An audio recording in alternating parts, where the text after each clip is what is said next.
നമസ്കാരം.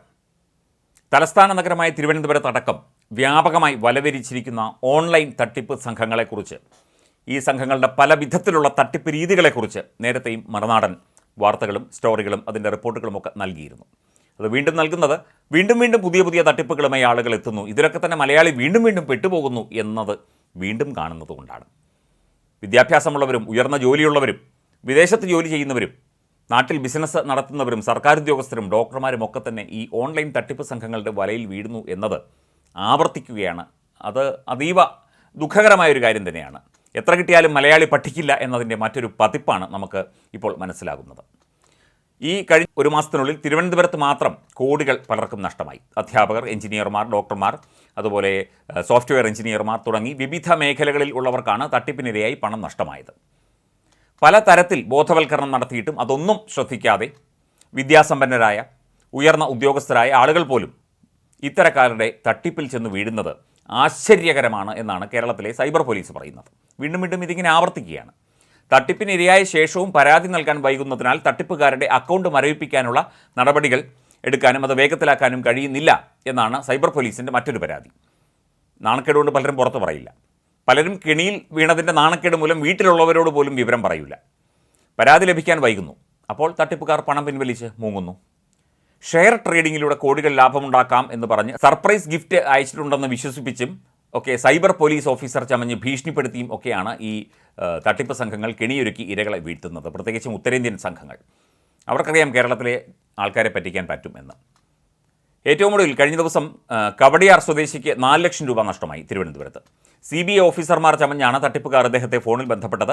മുംബൈയിലെ ഹവാല ഇടപാടുകാരൻ്റെ വീട്ടിൽ റെയ്ഡ് നടത്തിയപ്പോൾ ഇദ്ദേഹത്തിൻ്റെ ഈ 66 വയസ്സുള്ള മനുഷ്യൻ്റെ ATM കാർഡും ബാങ്ക് അക്കൗണ്ട് വിവരങ്ങളും ലഭിച്ചുവെന്നും ഒരു മാസത്തിനുള്ളിൽ ഇവ ഉപയോഗിച്ച് 20 കോടിയുടെ ഇടപാട് നടന്നു എന്നും ഫോണിൽ ഈ CBI ഓഫീസർമാർ എന്ന വ്യാജേന തട്ടിപ്പുകാർ ഭീഷണിപ്പെടുത്തി.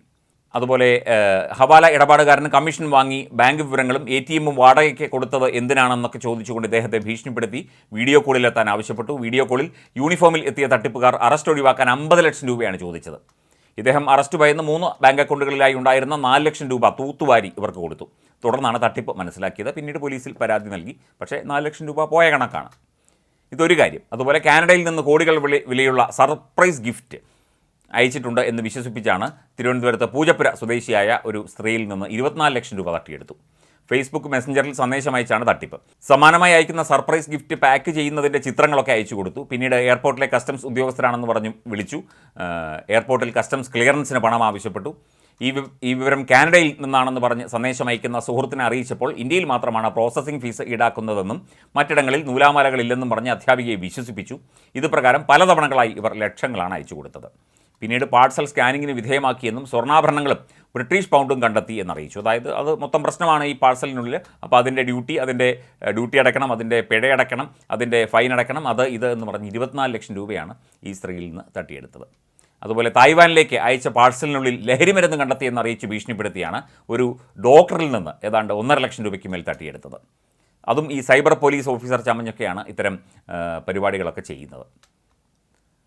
ഇത്രയും അനുഭവങ്ങൾ വന്നിട്ടും, ഇത്രയും വാർത്തകൾ കേട്ടിട്ടും, ഇത്രയും വിവരങ്ങൾ നമുക്ക് ഇന്ന് സമൂഹ മാധ്യമങ്ങളിലടക്കം സൈബർ പോലീസിൻ്റെയും അതുപോലെ തന്നെ അന്വേഷണ ഉദ്യോഗസ്ഥരുടെയും ഒക്കെ കുറിപ്പുകളും അവരുടെ മുന്നറിയിപ്പുകളും ഒക്കെ തന്നെ എന്നും വന്നിട്ടും നമ്മളെപ്പോലുള്ള മാധ്യമങ്ങളും ഓൺലൈൻ മാധ്യമങ്ങളും ഒക്കെ ഈ വാർത്തകളൊക്കെ നൽകിയിട്ടും വീണ്ടും ഈ ഒരു തട്ടിപ്പ് തുടരുന്നു എന്നത് അത്യന്തം ആശ്ചര്യകരമാണ്, അത്യന്തം ആശങ്കാജനകമാണെന്നാണ് കേരളത്തിലെ സൈബർ പോലീസ് പറയുന്നത്. അതായത് ഒരു ഫോൺ കോളിൽ നിന്നങ്ങ് തുടങ്ങുകയാണ്.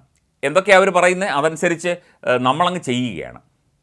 ഈ ലഹരി മരുന്ന് കണ്ടെത്തി, അതുപോലെ നിങ്ങൾ തീവ്രവാദ ബന്ധമുള്ള നിങ്ങളുടെ അക്കൗണ്ട് കണ്ടെത്തി, അല്ലെങ്കിൽ വേറെ ഏതെങ്കിലും തരത്തിലുള്ള എന്തോ ഒരു തെറ്റ് നിങ്ങൾ ചെയ്തു, അല്ലെങ്കിൽ വലിയ കുറ്റം നിങ്ങൾ ചെയ്തു, അതിൽ നിന്ന് രക്ഷിച്ചെടുക്കണമെങ്കിൽ ഇത്ര രൂപ തരണം എന്ന് പറഞ്ഞ് നമുക്ക് സ്വാഭാവികമായിട്ട് വിചാരിച്ചുകൂടെ ഇത്തരത്തിൽ ഏതെങ്കിലും ഉദ്യോഗസ്ഥർ ഒരു ഇത് സംഭവിച്ചു എന്ന് തന്നെ ഇരിക്കട്ടെ, ഉദ്യോഗസ്ഥർ അന്നേരം തന്നെ വീഡിയോ കോളിലും വന്ന് അല്ലെങ്കിൽ ഫോൺ ചെയ്തിട്ട് ഇത് ഒതുക്കണമെങ്കിൽ ആദ്യം പൈസ തരണം എന്ന് പറയുകയാണോ? എത്ര കൈക്കൂലിക്കാരായ ഉദ്യോഗസ്ഥരും അല്ലെങ്കിൽ എത്ര കറപ്റ്റഡായ ഓഫീസർമാരും ആദ്യം അങ്ങനെയാണോ ചെയ്യുന്നത്? അല്ല. അതിനാദ്യം അവരെ വിളിച്ച് കാര്യങ്ങൾ പറയും, നമ്മളുടെ വീട്ടിൽ വരും, അല്ലെങ്കിൽ നമ്മളെ അങ്ങോട്ട് വിളിപ്പിക്കും. അങ്ങനെയുള്ള കാര്യങ്ങളൊക്കെയല്ലേ ആദ്യം ചെയ്യുന്നത്. ഏത് കേസന്വേഷണത്തിനും അതിൻ്റേതായ ഒരു രീതിയുണ്ടല്ലോ. അപ്പം അത്തരത്തിലുള്ള കാര്യങ്ങൾ സ്വാഭാവികമായി നമ്മൾ ആ സമയത്ത് അത് ചിന്തിക്കാതെ ഇവർ പറയുന്ന രീതിയിൽ പണം അയച്ചു കൊടുക്കുന്നു, ആരോടും പറയാതെ പണം കൊടുക്കുന്നു. ഒരു വേള വീട്ടിലുള്ളവരോട് പോലും പറയാതെയാണ് പലപ്പോഴും നമ്മൾ പണം കൊടുക്കാറ്. അങ്ങനെ വലിയ വലിയ തട്ടിപ്പുകൾ നടക്കുന്നു. ഈ തട്ടിപ്പുകളൊക്കെ സക്സസ്ഫുള്ളാണ്, വിജയകരമാണ് എന്ന് കണ്ടുകൊണ്ടാണ് അവർ വീണ്ടും വീണ്ടും തട്ടിക്കുന്നത്. ഓഹരി കച്ചവടത്തിൽ കോടികളുടെ ലാഭമുണ്ടാക്കാമെന്ന് പറഞ്ഞ് നിരവധി പേരെ തട്ടിച്ചു. അത് ഡോക്ടർക്ക്, സോഫ്റ്റ്വെയർ എഞ്ചിനീയർക്കൊക്കെ പണം നഷ്ടപ്പെട്ടതായി റിപ്പോർട്ടുണ്ട്. ഷെയർ ട്രേഡിങ്ങിലൂടെ കോടികൾ ലാഭം കൊയ്യാമെന്ന് വിശ്വസിപ്പിച്ച് ഏതാണ്ട് 2 കോടിയോളം രൂപ കൊടുത്തു. ഇവിടെ ട്രിവാൻഡ്രത്ത് പോങ്ങുമൂട് താമസിക്കുന്ന ആലപ്പുഴ സ്വദേശിക്കാണ് പണം നഷ്ടമായത്. മൊബൈൽ ഫോൺ നമ്പറിലേക്ക് ഷെയർ മാർക്കറ്റിൻ്റെ പേരിലുള്ള വാട്സപ്പ് സന്ദേശം വന്നു. പിന്നീട് ഗ്രൂപ്പിൽ ചേർത്തു. ട്രേഡിങ്ങിലൂടെ ലക്ഷങ്ങൾ ലാഭം കിട്ടുമെന്ന് വിശ്വസിപ്പിച്ചു.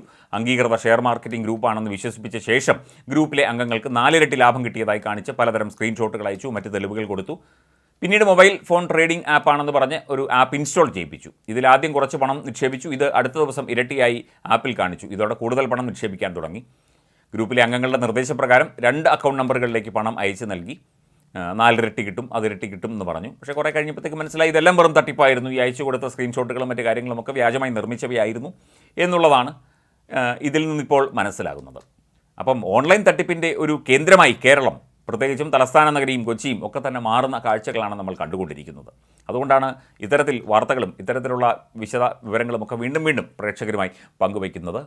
ഇത്തരത്തിൽ ഏതെങ്കിലും രീതിയിൽ ഒരു സന്ദേശം വരികയോ അല്ലെങ്കിൽ ഫോൺ കോൾ വരികയോ വാട്സാപ്പ് മെസ്സേജ് വരികയോ ചെയ്തു കഴിഞ്ഞാൽ അതിൽ ഒന്നില്ലെങ്കിൽ പ്രതികരിക്കാതിരിക്കുക, അല്ലെങ്കിൽ ഇത് സംബന്ധിച്ച് സൈബർ പോലീസ് സ്റ്റേഷനിലെത്തി, തൊട്ടടുത്ത സൈബർ പോലീസ് സ്റ്റേഷനിലെത്തി അവരെ ഈ വിവരം ധരിപ്പിക്കുക, അവർക്ക് രേഖാമൂലം പരാതി കൊടുക്കുക, കേസ് അന്വേഷിക്കട്ടെ. 1 രൂപ പോലും ആർക്കും കൊടുക്കരുത്.